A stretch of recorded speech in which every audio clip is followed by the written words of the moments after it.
mezzogiorno tutti qua, pane carasau sopra la tavola.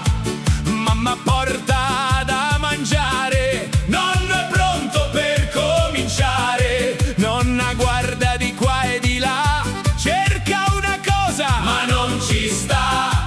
Guarda il piatto, guarda più giù, poi si gira e su caso un 10 più. Chi ha finito su caso? Ah già, dillo tu. Prima era sopra il piatto, adesso non c'è più. Chi ha finito su caso? Eia, chi lo sa? Guarda lo zio, guarda papà, qualcuno parlerà.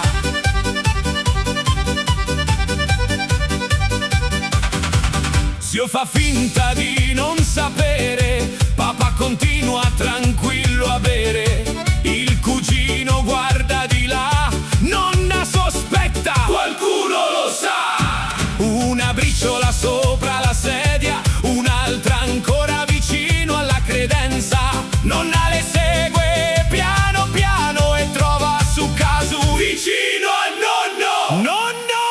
Chi ha finito su caso? Ah già, dillo tu. Prima era sopra il piatto, adesso non c'è più. Chi ha finito su caso? Eia, ecco qua. Tutti cercavano da mezz'ora e il colpevole era già qua.